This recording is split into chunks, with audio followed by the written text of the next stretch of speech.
queda también claro en el texto de Baudelaire cómo las opiniones políticas pueden interponerse en el amor, cómo pueden separar a los amantes, ¿no? Por un lado, la amada tiene una visión conservadora, en donde los pobres deben conservar su lugar, ¿no? Deben estar por fuera de la ciudad, y los burgueses pueden disfrutar del café, ¿sí? Pero por otro lado, la visión, si podemos decir que la visión de la amada es una visión conservadora, una visión política que podríamos decir de derecha, ¿sí? La visión del amado no es una visión de izquierda, es decir, no es que invita a los pobres a que compartan la mesa con él y su amada, sino que por el contrario, esto lo señala Berman, es una posición bastante cómoda, ¿no? La del amado. Critica o se compadece de los pobres, mejor dicho, dice lo que es políticamente correcto decir, pero no hace nada con eso.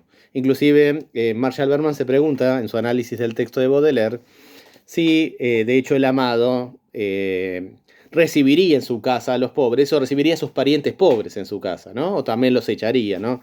O sea, sí, haría lo mismo que la amada, nada más que no es capaz de expresarlo públicamente. En algún punto, lo que estaría reflejando la posición y el comportamiento del amado es esta moral que se le suele adjudicar a la burguesía de vicios privados y virtudes públicas. Es decir, decir lo que es conveniente decir, lo que queda bien decir, pero después no hacer nada con eso, ¿sí? Esconder lo peor de uno mismo y mostrarle a los demás lo mejor de uno mismo, ¿no? Esa cuestión entre lo público y lo privado, ¿no? Esa hipocresía pública también será parte de la conformación de cierta idea de la mentalidad burguesa, ¿no? Con respecto a estas cuestiones, con respecto a la sexualidad, con respecto a tantas otras posiciones. Pero acá vemos cómo entran en juego dos posiciones políticas. Entonces, la posición más conservadora, que después la vamos a ver representada en un autor de la sociología, ¿sí? Que es Emil Durkheim, ¿no? Emil Durkheim va a legitimar las relaciones sociales capitalistas. La va a legitimar, entre otras cuestiones, basado en cuestiones o en aspectos biológicos y naturales. Después vamos a ver qué significa esto. En cambio, tendríamos después, por el contrario, la posición de izquierda, la posición de Marx, para el cual, como para el poeta Baudelaire, las luces del café, ¿no? Como metáfora de las luces de la ciudad o de las luces de la vida, debieran ser para el disfrute de todos y no de unos pocos, y no de los burgueses. Por eso Marx va a proponer la destrucción del sistema capitalista, va a proponer la revolución. Eso lo vamos a ver cuando veamos a Marx. ¿Pero esto para qué? Para introducirlos en esta cuestión. Nosotros tomamos la época de la modernidad como arranque de la materia porque con la modernidad nace la sociología. Es decir, mejor dicho, perdón, con la consolidación de la modernidad nace la sociología. La sociología viene a intentar explicar los problemas que surgen durante el capitalismo en el contexto de las grandes ciudades. Y las grandes ciudades, como les decía antes, surgen en ese siglo XIX. Pero no es que la modernidad recién nació, ¿sí? La modernidad nace o se origina, mejor dicho, hacia finales del siglo XV y comienzos del siglo XVI.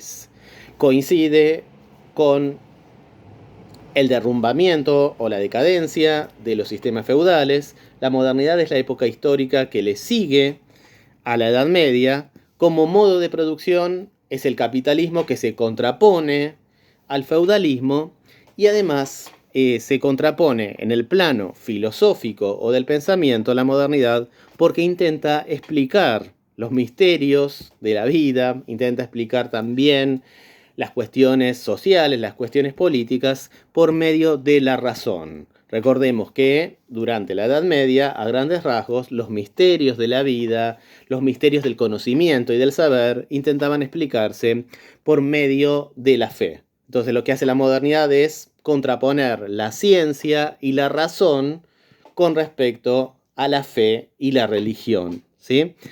Vamos a ver que la modernidad tiene como un principio vector que a través del raciocinio, la modernidad tiene un pensamiento muy optimista, a través de la razón, a través de la ciencia, se puede lograr el eterno progreso de los seres humanos.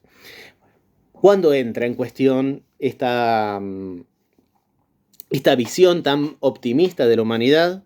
Para algunos va a empezar con la Primera Guerra Mundial y para algunos para ahí termina la modernidad. ¿Por qué? Porque ahí se pone justamente la ciencia ya no al servicio del progreso, no al servicio de la felicidad de los hombres, sino al servicio de la destrucción, de la mayor carnicería humana hasta entonces vista,